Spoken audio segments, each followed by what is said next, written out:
This is CGTN, China Global Television Network.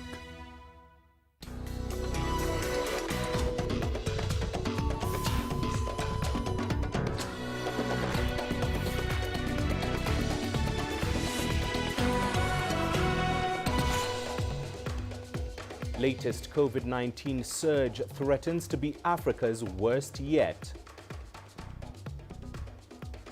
And the WHO slams rich nations for not supplying vaccines to poor countries.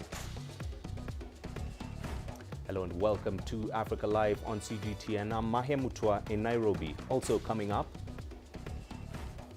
in business, Tanzania sees investments surge with projects worth around $3.5 billion between March and June 2021. And on the International Day of Drug Abuse, we look at how Nigeria is battling to overcome the vice. Welcome to Africa Live. We begin the top of the hour with the African Centers for Disease Control and Prevention, which has warned the third wave of COVID-19 in Africa could have a much more devastating impact than previous waves. The public health body said the latest wave is already affecting more than 20 nations on the continent.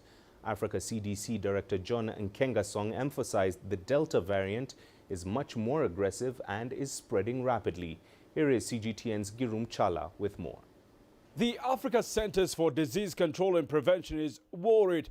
It says it has reasons to believe that the third wave of the COVID-19 pandemic is seriously affecting more than 20 member states. We are in the middle of a third wave. At least 20 countries are now fully and in the middle of their third wave across the continent, and it is very devastating. One thing we see is that the peak of the third wave is remarkably higher than the peak of when we had the second wave. What is known as the third wave has shockingly stretched the health infrastructures of African states, with huge hospital bed shortages being reported. John Nkengasong says the third wave is also worsening due to the Delta variant. Within 6 weeks, that variant in DRC became a very, very predominant variant. And with that, analysis is going on across several member states to understand what the situation is. And maybe, and just maybe, the variant in question is the Delta variant is perhaps playing a very significant role. Africa still is banking on the prospects of vaccinating its citizens to permanently defeat the COVID-19 pandemic. But that plan is in jeopardy as the continent only vaccinated 1.1% of its population so far. The good news is Africa CDC is expecting hundreds of millions of doses of vaccines and has finished preparations to produce jobs within the continent. Group Tala CGTN, Addis Ababa, Ethiopia. Right, let's get more insights into that story. I'm now joined by CGTN's Angelo Coppola in Johannesburg, Isaac Lukando in Dar es Salaam, as well as Leon Senyange, who joins us from Kampala. Angelo, I'll begin with you. Reports there indicate that hospitals in Gauteng province now face being overrun by the latest COVID surge. What is the latest there? Well, the third wave is truly upon us. Gauteng, in fact, reported the highest ever daily increase of COVID cases between Thursday and Friday of this week. 1 in 3 cases are testing positive at the moment in the province. We saw 11,777 new cases out of a country total of around 18,762 people. We also know that at least one private hospital in Johannesburg has actually closed its theatres because it needs the beds for COVID patients. Now turning to the vaccine front, teachers have begun vaccinations this week, and people aged 50 plus can now register for vaccinations from the 1st of July and then start getting vaccinated from the 15th of July. The problem, though, still remains the availability of vaccines, with many vaccination sites in short supply, and added to which the province's main academic hospital, the Charlotte Maxeke Hospital in Johannesburg, is in fact still closed, and its 110 ICU beds aren't available, and that's because of a fire that happened in the hospital on the 16th of April. People are worried, and one political party and its supporters took to the streets to voice their concern about the lack of vaccines. Here's our Julie Shire with that story. South Africa is facing a grave situation as COVID-19 infections soar and many are still dying. We know that the current wave is largely driven by the surge in Gauteng. The 7-day moving average graph now clearly shows that in Gauteng this wave has passed the first two waves, and it is inevitable that the wave in Gauteng will spill over into the rest of the country.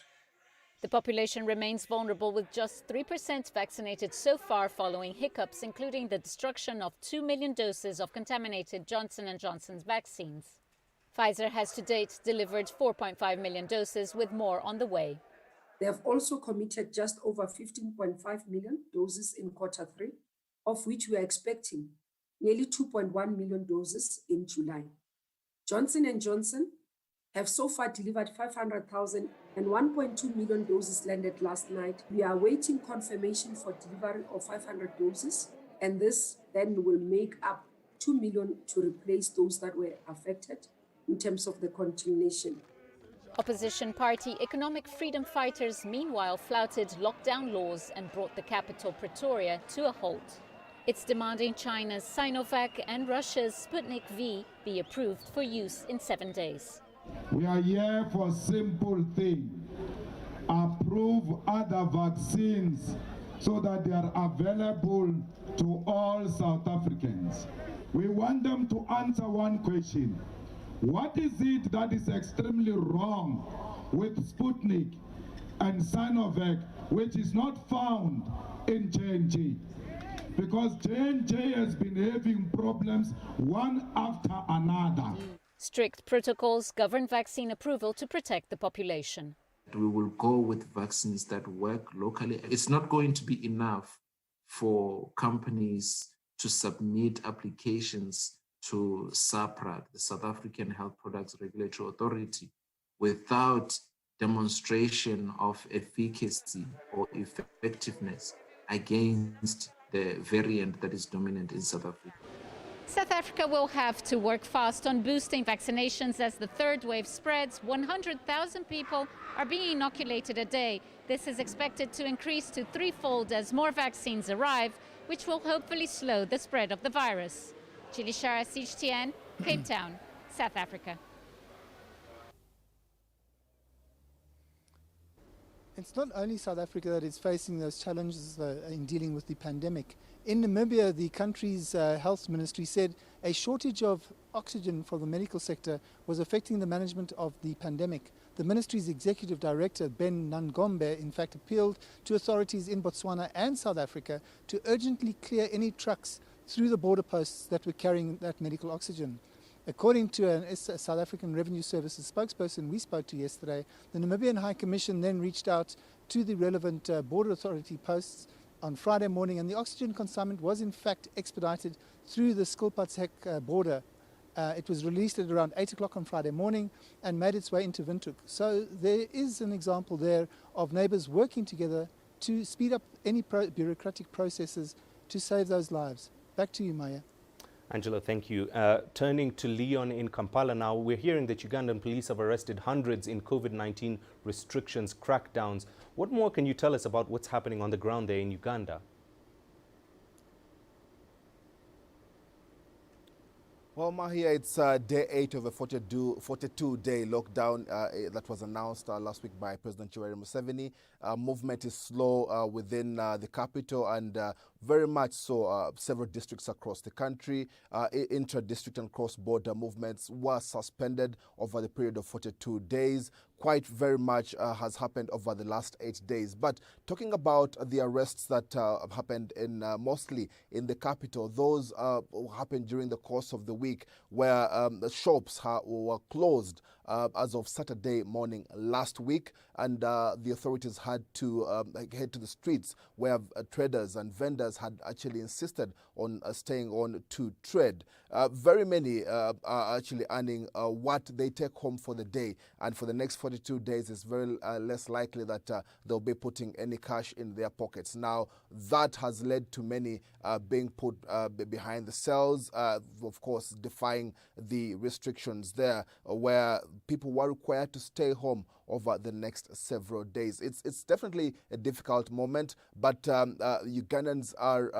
It's been a tough time with the spiraling of cases over the past 3 weeks, close to 1,000 or probably over the last 10 days, and it's been a very huge cause for concern that even President Yoweri Museveni called for a national day of prayer. And Isabel Nakiria runs us through how that went.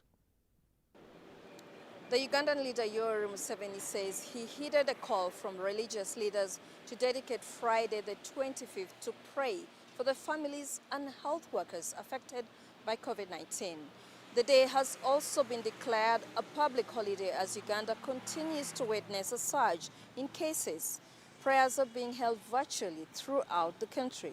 A day of national prayer, I think, is an acknowledgement that with all the efforts that have gone into the process to try to deal with this particular pandemic, you need an outside intervention, and God's presence is there.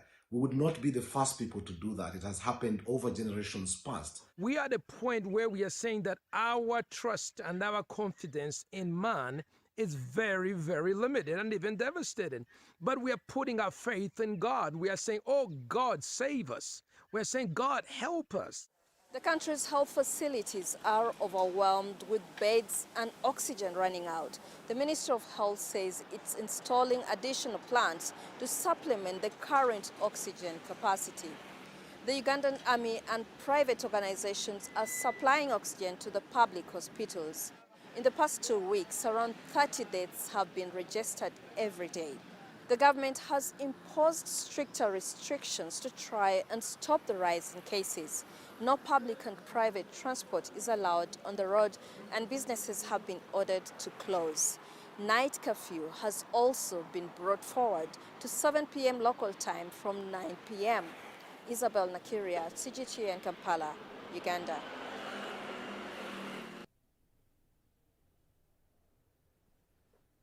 Well, Isabel, they are definitely running us through what exactly the situation is like in Uganda. And presumably, over the 8 days, it's been put under control. Currently, the cases that have been confirmed overall, approximately 75,000. Uganda still has intentions of vaccinating half its population, probably 21 million people by next year. Currently, the government has received 175,000 doses. Those should be able to deal with those that took their first doses through March to June. And presumably a couple of more doses will be coming through. And that is how Uganda is trying to cautiously deal with the spiraling cases. But across the border, President Suluhu Hassan of Tanzania has announced that her country is experiencing a third wave. Isaac Lukonda is there and can tell us more.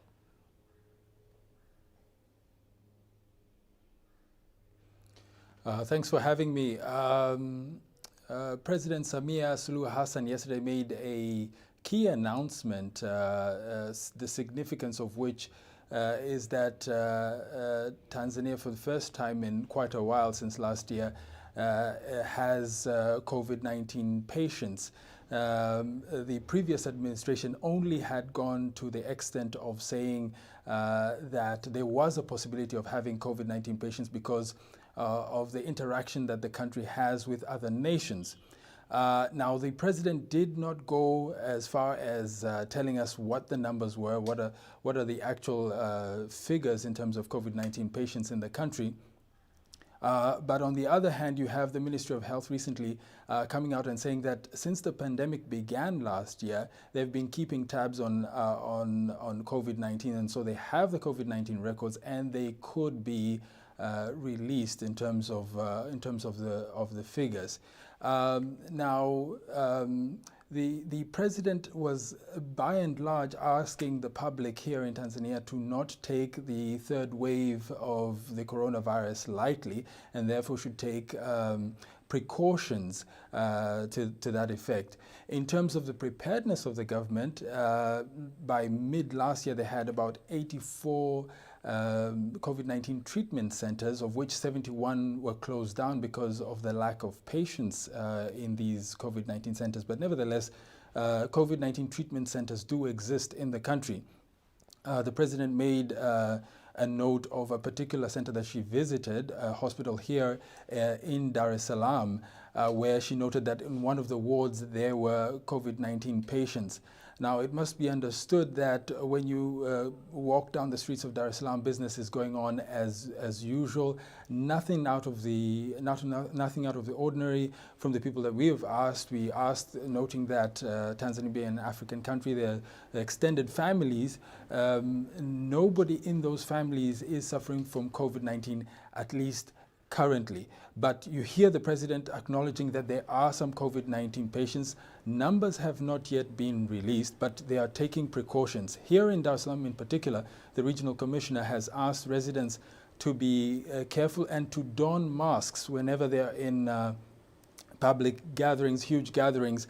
They are being asked now to wear masks as a requirement, and along with other things like washing hands and other precautions against COVID-19. So overall, for the first time, the government is acknowledging that there are some COVID-19 patients, although it appears from what we're observing that Tanzania has been largely unscathed, but the government does not want to take any chances with the possibility of the third wave causing a surge in COVID-19 cases here in Tanzania.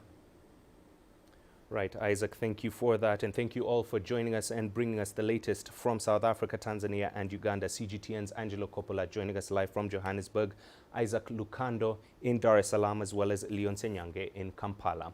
Well, let's get more insights still on this. We're joined by Jacqueline Kiarie, who is the program manager at Amref Health Africa. She joins us from here in Nairobi. Jacqueline, why is Africa experiencing a surge in COVID cases?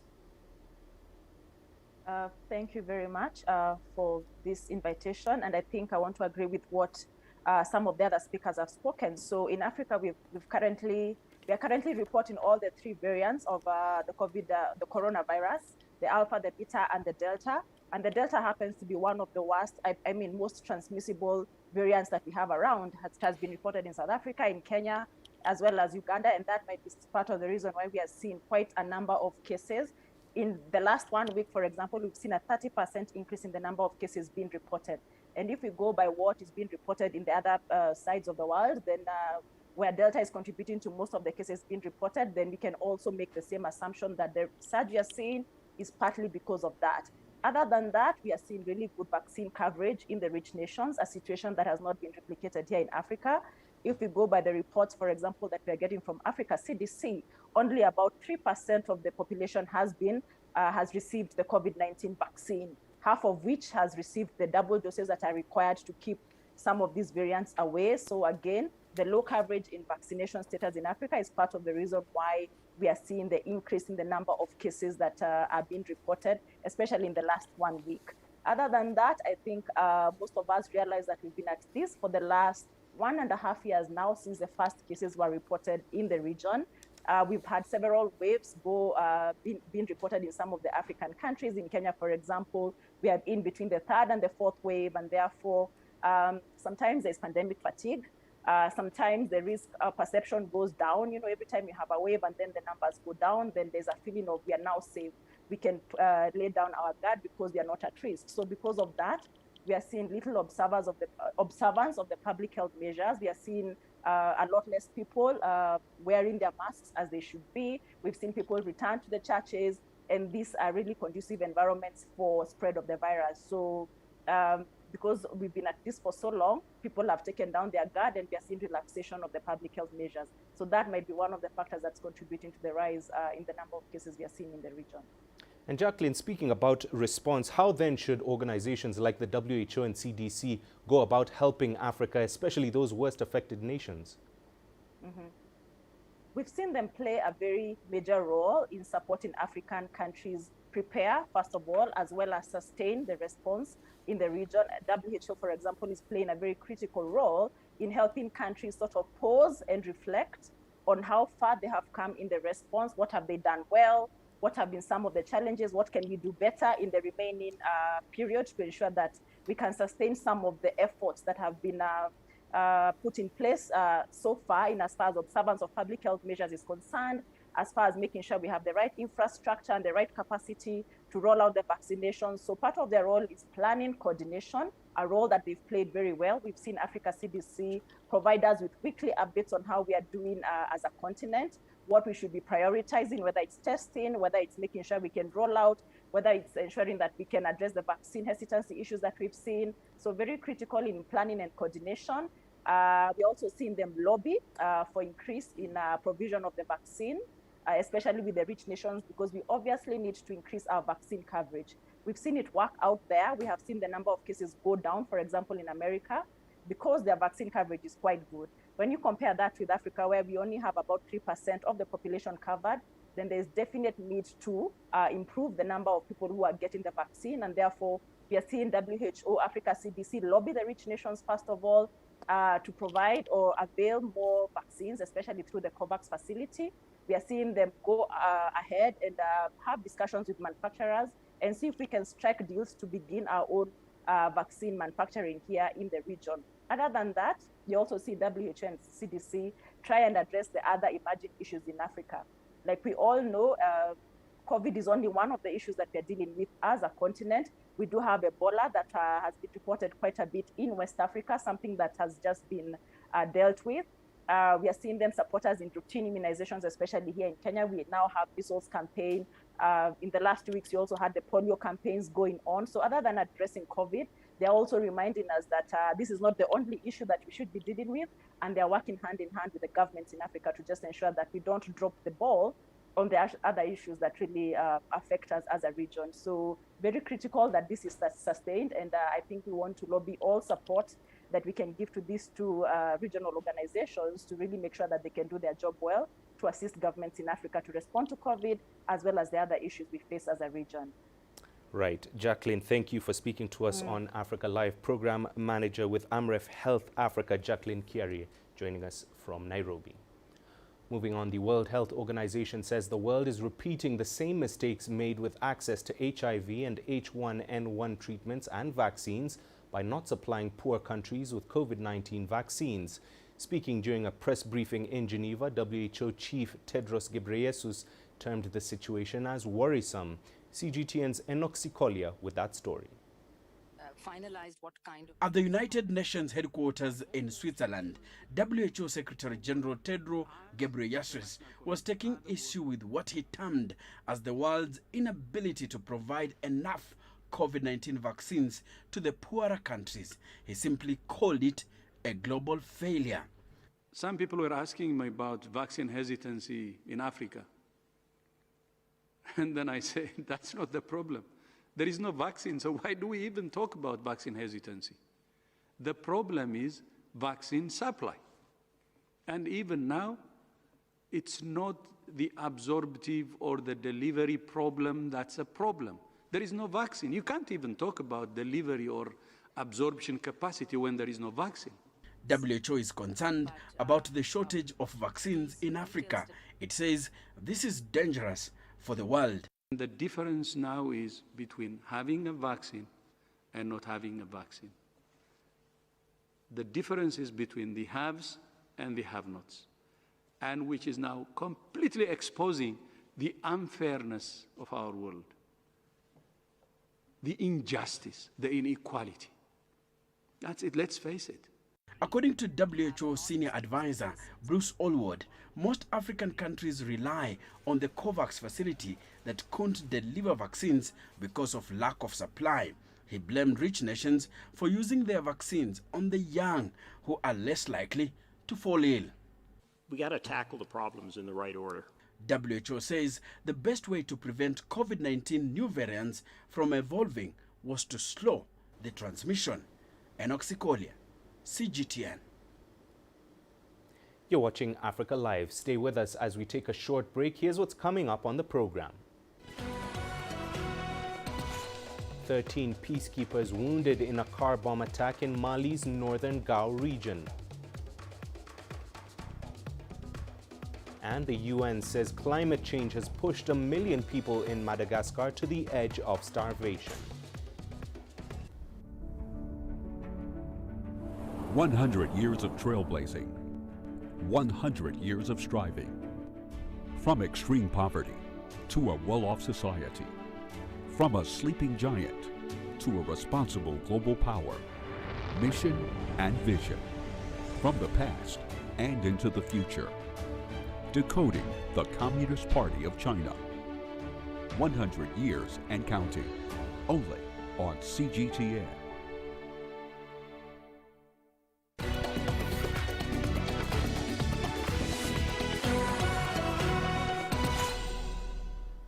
Welcome back. Now, over in Mali, 13 United Nations peacekeepers of German and Belgian nationality have been wounded in a car bomb attack in the northern Gao region. United Nations and German officials say the Friday incident targeted a peacekeepers base in Itagara village. Militants linked to Al-Qaeda and Islamic State are active in the region. CGTN's Wanja Mungai reports. The attack occurred early morning on Friday near Ichagara village in Gao region, northeastern Mali. 13 peacekeepers were injured in the attack, including 12 Germans and 1 Belgian. The attack took place at 8:28 a.m. Central European Time. It took place 180 kilometers northeast of Gao. 12 German soldiers and another UN soldier from the MINUSMA mission were affected. These soldiers were wounded, 3 of them seriously. The rescue chain, as we have set it up on the ground, has taken effect, and all the wounded have been evacuated by helicopter from the area concerned. Gao is known for an ongoing Islamist insurgency, with fighters linked to Al-Qaeda and Islamic State. The United Nations mission has deployed over 13,000 soldiers in the West African country to contain violence and armed groups. As you may have seen, the UN mission in Mali reports today that one of its temporary operating bases in a village in the Gao region was targeted earlier this morning in an attack involving vehicle-borne explosive device. The UN mission, and we of course join them in strongly condemning this attack, and we all wish a speedy and full recovery to our colleagues. The more than a decade-long operation in Mali has been named one of the UN's deadliest missions in the world. So far, 230 soldiers have died since 2013. Germany, which contributes about 1,000 soldiers to the mission, has promised to ensure recovery of the casualties and evacuate the remaining soldiers from the temporary base. Wanja Mungai, CGTN. The World Food Programme says Madagascar is the only country in the world facing integrated phase classification 5 food insecurity without a conflict. According to WFP's regional director in Southern Africa, Lola Castro, southern Madagascar has faced 5 years of consecutive drought, with people losing their livelihoods. And as CGTN's Enoxi Collier reports, this has left them in an even more desperate situation. This is the only country in the world without conflict that has an IPC5. According to the World Food Programme's regional director in South Africa, Lola Castro, those living in the southern side of Madagascar are on the verge of starvation. Castro says a recent visit to the affected area made her see the impact of climate change at its worst in the region. And the worst part is that we are looking at 28,000 people who will be in IPC5 of catastrophe.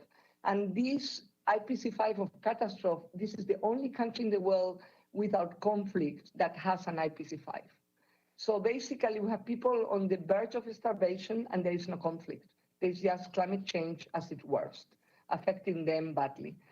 Castro further says the Malagasy government and the United Nations were warned about the strong pockets of food insecurity and malnutrition in the region.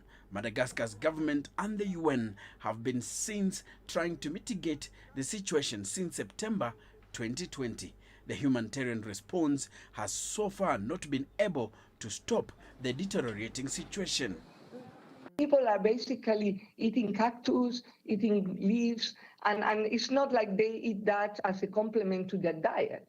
That is their diet. They're only eating that unless they get something from outside. And I tell you, those cactus and those leaves, I mean, these are animal feed. And people are eating that raw and cooking, and this is the only thing. So basically, really, the situation is quite dramatic, and what is very clear for the whole UN, for the whole international community, is that rapid action is very necessary.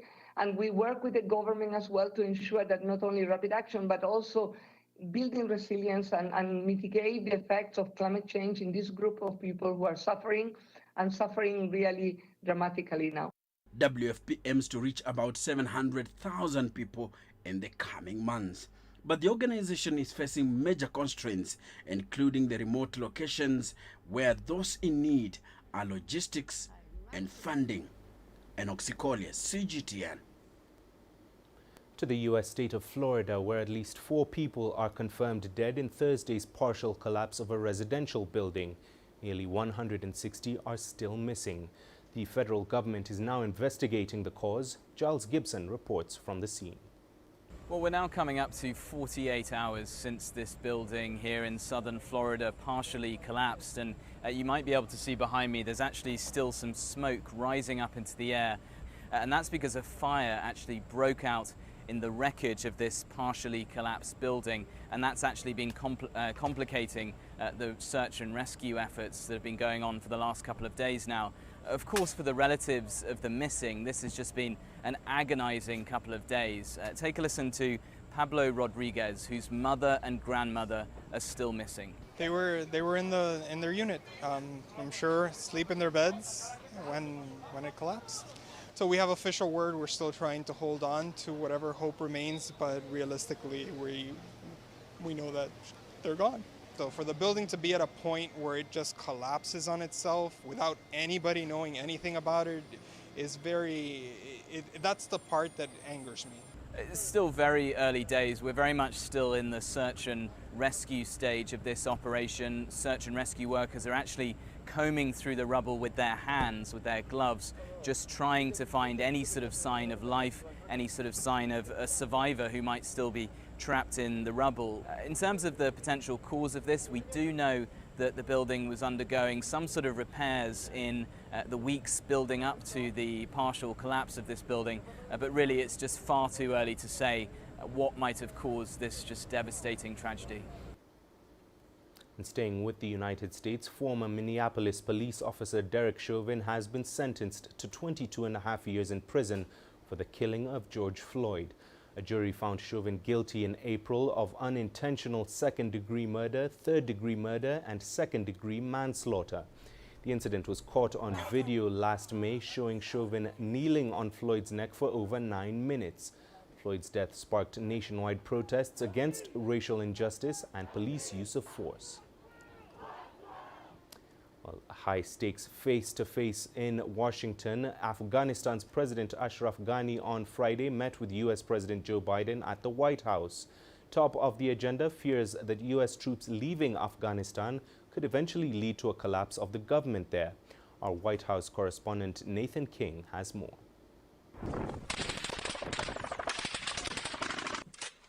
The U.S.'s longest war may be coming to an end, but the future of Afghanistan hangs in the balance.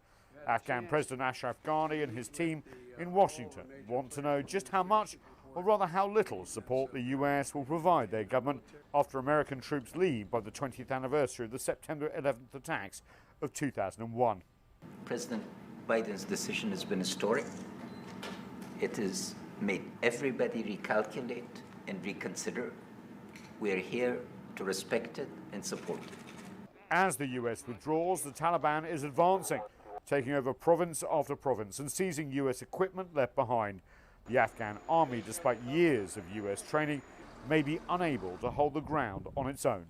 The U.S., however, insists its mission now in Afghanistan is to go back to preventing terrorists from basing there and planning attacks on the U.S., as Al-Qaeda did in devastating fashion nearly 2 decades ago. Washington promises humanitarian aid and visas to the U.S. for some of those civilians who worked for the U.S. military during the war. Partnership between Afghanistan and the United States is not ending. It's going to be sustained. And, our troops may be leaving, but support for Afghanistan is not ending in terms of support and maintenance of helping maintain their military as well as economic and political support.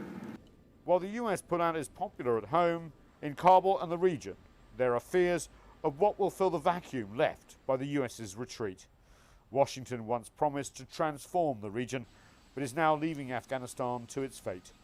Echoes of Vietnam and other failed US interventions now loom over the Biden administration and its predecessors. Despite the reassuring words from the White House here, Washington's actions speak louder, and many of Afghanistan's regional neighbors like Pakistan, India and China and many more are worried about what's going to fill the vacuum after US forces leave. After 20 years, the longest ever war in US history, it's leaving a bit of a mess behind. Nathan King, CGTN at the White House. And it's time for the business. After another short break, here's what's coming up. Tanzania sees investments surge with projects worth around $3.5 billion between March and June this year.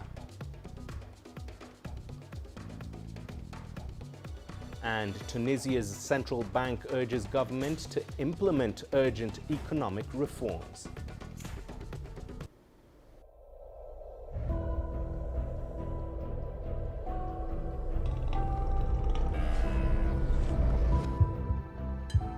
It's just taken me completely out of my depth, but at the same time it's exciting. It's new, it's different, it's a challenge. It's really exciting.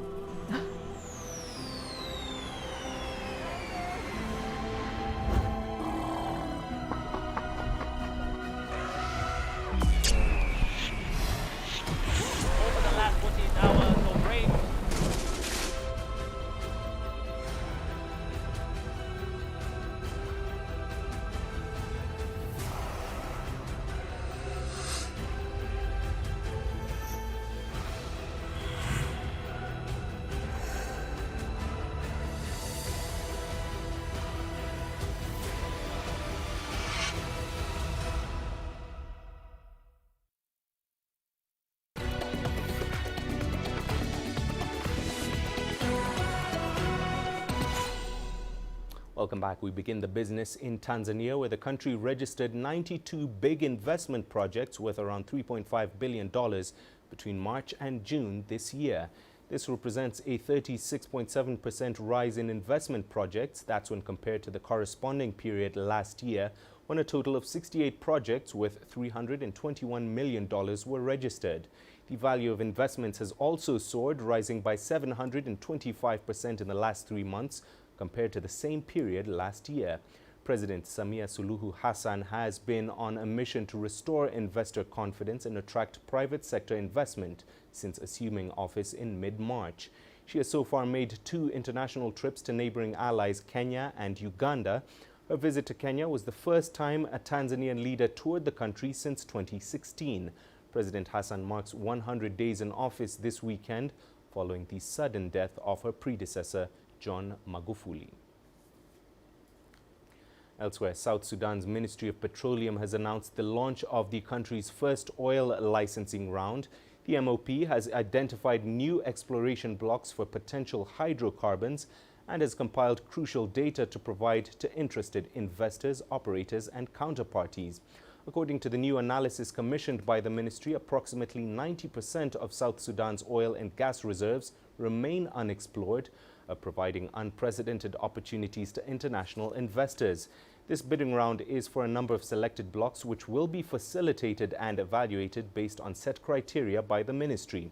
Currently, there are 3 consortiums operating producing blocks in South Sudan, with another 4 oil exploration companies having acquired production sharing contracts. To North Africa, where Tunisia's central bank governor has called for an urgent plan to jumpstart its battered economy that contracted by a record 8.8% last year. As CGTN's Adnan Shawashi explores, the recovery plan will be based on an innovative financing mechanism for the restructuring of companies that have suffered from the repercussions of the pandemic. The governor of Tunisia's Apex Bank, Maroun El-Abbasi, explained that the economic recovery plan focuses on strengthening the equity of companies and adopting an innovative mechanism to support companies with large production capacities. El-Abbasi also urged the government to present the supplementary state budget. We're supporting the companies in difficulty because Tunisia is facing a very difficult period. Yet the central bank has asked the government to present the 2021 supplementary budget before the end of July and August. Otherwise, we'll not be able to finance the budget until the end of the year. The proposed economic recovery plan is based on the partnership between the various operators, state, banks, donors and foreign partners. The central bank governor also encouraged the private sector to invest in the restructuring funds. Tunisia needs to direct considerable funds to investment. We need to pour money into investment in restructuring funds and save ailing companies, which can later contribute to the economic rebound, preserve jobs and create new economic opportunities. Experts noted that it is impossible to continue the financing and structuring of public companies due to their high level of indebtedness. Tunisia's public sector wage bill is among the highest in the world. All the successive governments have failed to restructure public companies. Any economic recovery plan starts with limiting the losses of the state-owned enterprises. The Central Bank of Tunisia has presented to the government an exceptional COVID-19 financing line that could be paid over 7 years and which has a grace period of 2 years. Analysts have said that the government needs to approve new measures to help businesses cope with the negative impact of the COVID-19 pandemic. In addition, Tunisia is facing several challenges due to the lack of economic and political visibility. Adnan Shawishi, CGTN, Tunis. Let's turn to South Africa now, where the country's landfill sites are expected to be full in a few years, according to a new report. The Recycling of Waste and Scrap in South Africa 2021 report shows that South Africa generates 108 million tons of waste annually, 90% of which still goes to the country's landfills. The country's economic hub, Gauteng province, for example, which accounts for 45% of the country's municipal waste, has not been granted new permits for landfills in 2 decades. CGTN's Yolisa Njamela has more. The report asserts that South Africa's slow progress in recycling is evidenced by the Polokwane Declaration on Waste Management's target of reaching zero waste to landfill by 2022 being revised to a target of 50% of waste to landfill by 2025. According to South Africa's Environmental Affairs Department, much of the waste in the country's oceans, rivers and waterways is due to littering, inadequate waste management and overflowing landfills. Lack of resources and the ever-increasing populations contribute to more waste, making it difficult to collect and dispose of properly. Over the past few years, with urbanization, there's been an increase in terms of the amount of waste that gets generated, especially the bigger urban centers in South Africa. There are still pockets of challenges in the country. The growth of South African population also meant that there's an increasing number of people and that municipalities have had to deal with increasing waste volumes as well. Our population is drastically growing, modernization, urbanization. We tend to consume even like things that we don't necessarily need, or there is even like production of things that we don't necessarily need, but we have gotten into a habit of just buying and throwing away. So it's very big that it's threatening our own environment that we depend upon for resources. It's threatening the marine ecosystems, terrestrial and freshwater ecosystems that we depend solely upon for survival as human beings as well. The World Wildlife Fund is a leading organization in wildlife conservation and endangered species. In order to mitigate the issue, last year, the Cabinet approved the National Waste Management Strategy. It rather introduces a new concept of circular economy. Now, circularization of waste means that it brings in a totally new regime altogether, something we never had before, which means that it places the burden now on the producers to start looking at how, when they produce a package, they are going to make sure that it doesn't go to landfill sites, it comes back to be reused, and hence the circular economy. While the situation is clearly dire, South Africans are joining in to find solutions. Imagined Earth is one of those companies. The company pays people to recycle using these innovative machines. We're trying to harness the power of technology by using the latest in tech, that being our machines, and making it an interactive and engaging experience, because in doing so, we believe that people will be more inclined to use it more. We also believe in the principle of paying people for their recyclable waste. Waste pickers are also playing a critical role in terms of minimizing the amount of waste that goes to the landfill sites. Yolisa Njamelo for CGTN in Johannesburg, South Africa. And still to come on Africa Live. We take a deeper look at how Nigeria is battling to overcome drug abuse. The greatest journeys, the greatest sights, the greatest adventures. Here in Kanater, this weir allows the locals to walk on water. We're far more than just TV news. We're your passport to the wonders of Africa. To bring you stories of struggle, survival and hope.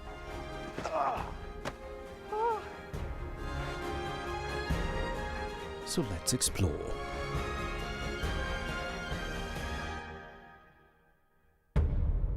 CGTN. See the difference.